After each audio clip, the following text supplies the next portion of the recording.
A Bitcoin developer who has spent almost 10 years trying to get new features added to Bitcoin Core, called Sidechains, has finally decided he's tired of asking for permission. So on April 24th, at the Bitcoin 2026 conference in Las Vegas, Paul Sztorc introduced a new version of Bitcoin called eCash. This new version is set to start at block 964,000, which will happen in August. And this has major implications for anyone holding Bitcoin.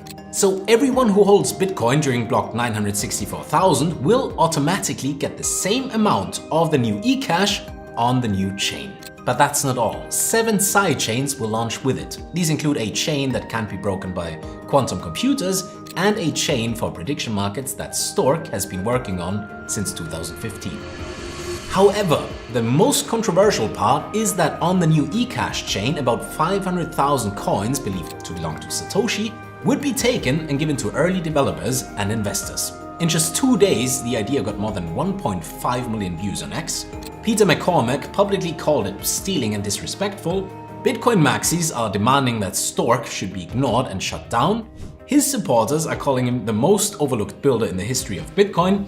And now it's time to find out where you exactly stand on this as well. So today we will explain what this plan does, what it doesn't do, why calling it theft isn't a simple argument, and what every Bitcoin owner needs to know about what this means for taxes, potential security risks, and what crypto exchanges plan to do before block 964,000 arrives. My name is DC, and you're watching the Coin Bureau. To understand why this new version has caused such a huge argument, you first have to look at how it's designed. eCash is almost an exact copy of the main Bitcoin software using the same SHA-256D mining, and it gives a one-to-one copy of your coins to every BTC holder at the moment it starts. So if you have 1.34 Bitcoin at block 964,000, you will get 1.34 eCash on the new chain. A special tool will be released to help users separate their two coin balances. The code for eCash will be frozen for 30 days before the starting block, meaning no more changes will be allowed after that time.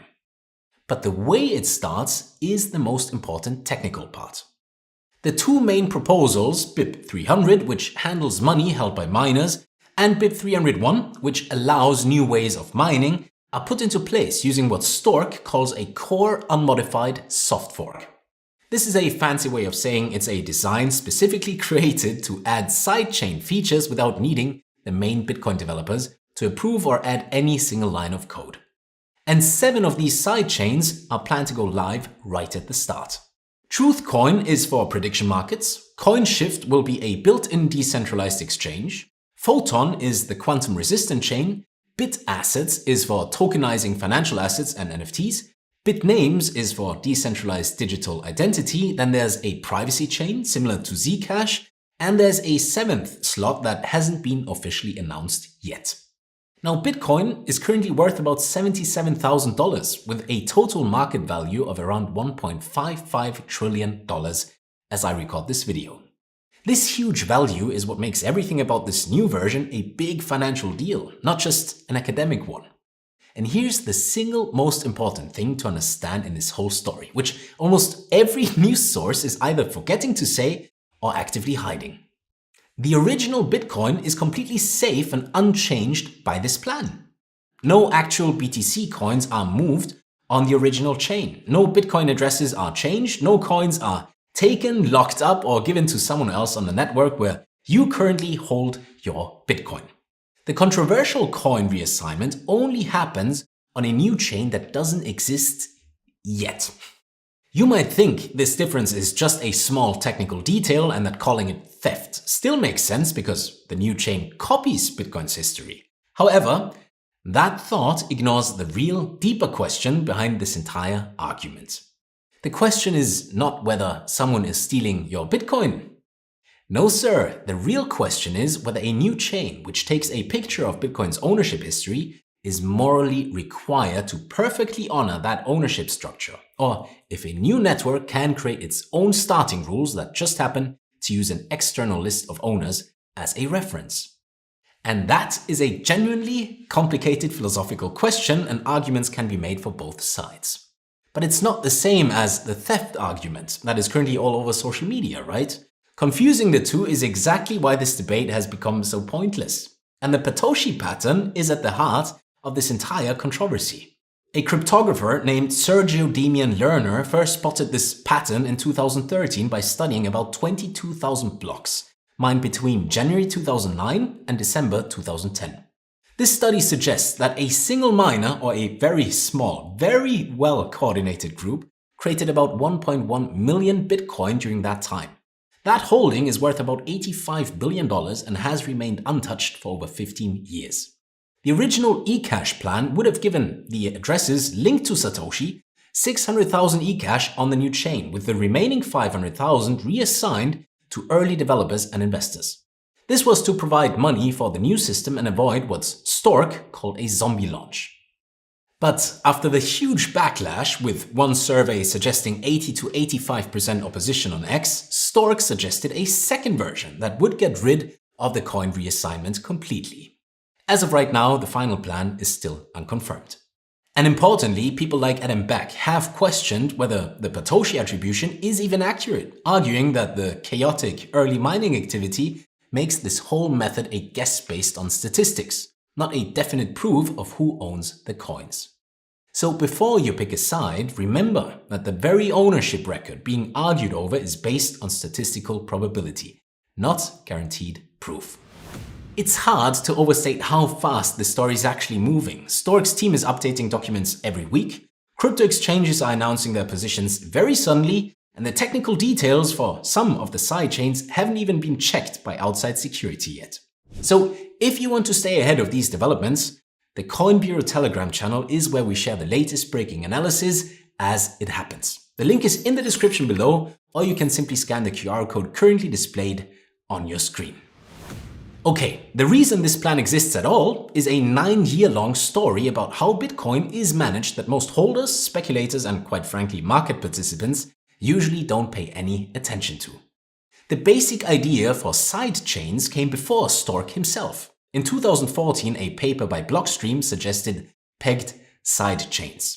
Sztorc introduced his idea called drive chain in 2015, wrote the formal proposal BIP300 in August 2017, and submitted BIP301 in July 2019.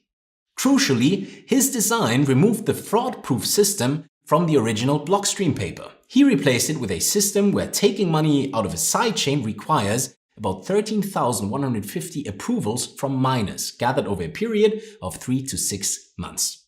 This is the main technical point that has split the community for almost 10 years. In a well-known criticism from 2023, Peter Todd argued that BIP300 replaces Bitcoin's established security model, which is based on cryptography, with what he called blind trust in miners.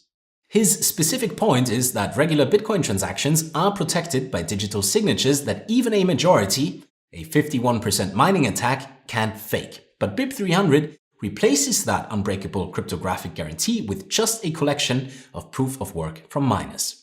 Developer Cache has raised the same concern, arguing that a majority of mining power could work together to steal deposits from sidechains. This creates a new and dangerous level of trust that Bitcoin has never accepted before. The core unmodified soft fork was Sztorc's strategic response to being rejected over and over and over again. If the main developers won't add the code, we shall simply design a way for it to start without needing their approval in the first place. Now, that mechanism itself was rejected, with the core team arguing that any change that affects the main rules of Bitcoin requires broad community agreement.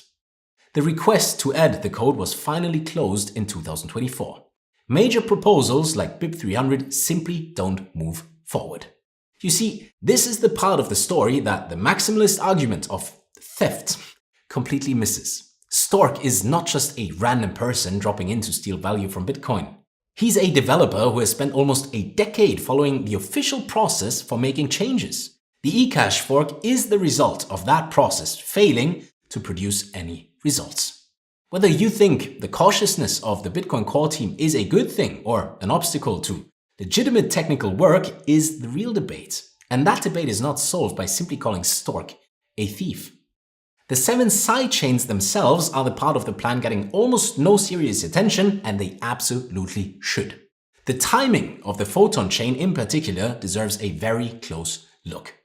On March 31st of this year, Google Quantum AI released a 57-page report that dramatically changed how many quantum bits, qubits, are needed to break Bitcoin's security. Previous guesses said it would require about 9 million physical qubits. The new research suggests the same job could theoretically be done with fewer than 500,000. That's about a 20 times reduction in the distance between the supercomputers we have now and a real threat to Bitcoin's encryption. Google's internal goal for moving to quantum-safe systems is now 2029. That's 6 years earlier than the original 2035 date set by the US government. And on the same day, Sztorc announced eCash in Las Vegas, an independent researcher cracked a small elliptic curve key using publicly available quantum hardware. You see, about 5.6 million BTC are currently sitting in addresses where the public key has been exposed, meaning they would be vulnerable in a fully functional quantum future. So the photon sidechain is not a random feature tacked onto the plan. It arrives in a month when the security threat level has been lowered by a factor of 10, and the response on the main Bitcoin layer faces the exact same roadblocks that stalled BIP300 for 9 years. A sidechain migration, however, completely bypasses that roadblock. But whether all 7 chains will actually be ready to use by August, that's a different and very fair question. A 30-day code freeze and a public bug-finding program suggest they are working hard, but launching 7 completely new sidechain systems at the exact same time is an incredibly tight schedule. And this is where the technical story directly hits the real-world problems every Bitcoin owner needs to face, because a new hard fork without strong protection against replay attacks is the biggest known danger in this entire category. The split between Ethereum and Ethereum Classic in July 2016 is the classic example of what not to do. Neither chain set up replay protection, and users who moved their ETH accidentally moved their ETC at the same time until protections were added weeks later. The Bitcoin Cash fork, on the other hand, in August 2017, is a great example of what to do. BCH developers added a change called SigHash fork ID, which put a unique ID number into the transaction signature. This made BCH transactions cryptographically invalid on the BTC chain and vice versa. The Bitcoin SV split in November 2018 is the negative case every owner should study. BSV launched without strong standard replay protection, and exchanges like Bittrex stopped deposits and clearly refused to recover funds sent to the wrong chain. Individual holders lost money because the system itself had failed to prevent it. Developer Josh Ellithorpe has already criticized the eCash design for what he calls insufficient replay protection, describing the fork as harmful and dangerous to users in its current form.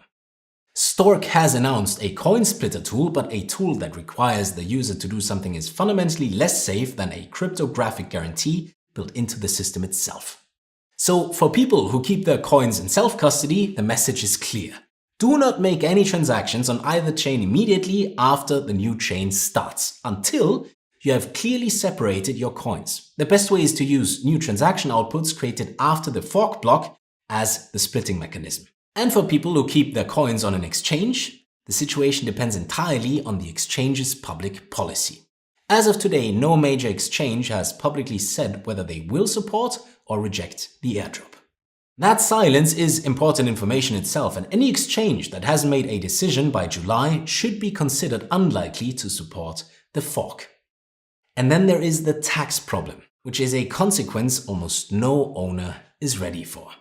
Under a US IRS rule from 2019, receiving cryptocurrency from a hard fork airdrop counts as regular income based on the fair market value the moment the owner gains full control over the new asset.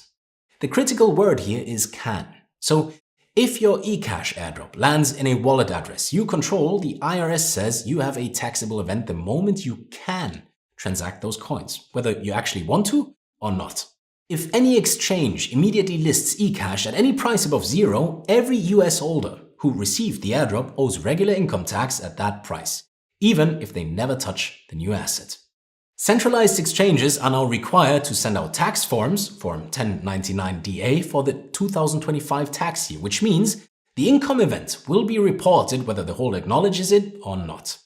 Arizona has made airdrops non-taxable at the state level, but every other US state follows the federal rule. And similar rules in the United Kingdom, the European Union, Canada, and Australia each have their own tax complications that holders need to check before August. The reality is that this proposal is not really one story. It is 4 stories happening at the same time, and the maximalist argument of theft mixes 3 of them into one in a way that prevents the actual debate from ever happening. The first is a technical story about whether sidechains will finally come to Bitcoin after a decade of formal rejection. The second story is a governance story about whether the cautiousness of Bitcoin Core has gone too far, becoming an obstacle to legitimate technical work. Then we have the ethical story about whether a new chain that copies Bitcoin's ledger can set its own starting rules, or if it has a moral duty to honor the original chain's ownership claims. And lastly, it's a market story about a forced taxable event, exchange custody decisions, and security risks that affect every Bitcoin owner on the planet. The honest truth is that Sztorc is both a developer who has earned the right to be heard through nearly a decade of good faith involvement, and a developer whose design removes cryptographic guarantees that critics like Peter Todd have called fundamental to Bitcoin's security model. Both of these statements are true at the same time, and the useful debate happens in the space between them, not at either extreme. So whatever happens at block 964,000, the questions this proposal has raised about how Bitcoin actually changes, about who is allowed to suggest changes, and about whether the existing systems produces the outcomes its owners actually want, are not going to disappear once August has passed. The job for every owner watching this video is simple. You have to understand the mechanics now while there is still time. Decide where you stand on the philosophical questions before social media decides it for you. And please prepare your coin storage, your exchange relationships, your tax documents before the new chain starts, because the activation block doesn't care whether you have made up your mind or not. So here is the yes or no question that every Bitcoin owner needs to answer before block 964,000 arrives. Will the eCash fork ultimately prove Sztorc's argument that Bitcoin's governance has become so rigid that legitimate technical proposals need to leave the main chain to move forward? Or will the activation collapse into operational chaos due to security holes, disputes with exchanges, and a coin reassignment that the community sees as fundamental breaking of Bitcoin's social contract? Please get highly opinionated in the comments section below, because this is exactly the type of debate where the philosophical ground matters just as much as the technical detail. And if you want to understand exactly how the BIP 361 quantum migration plan would lock up about 6.51 million BTC if those coins are not moved to quantum-resistant addresses within 5 years of its starting, and why that plan is facing the same resistance that blocked BIP 300 for nearly a decade, then you should definitely check out our deep dive on the post-quantum Bitcoin debate right over here. Thank you all so much for watching, and I'll see you again very soon. This is DC, signing off.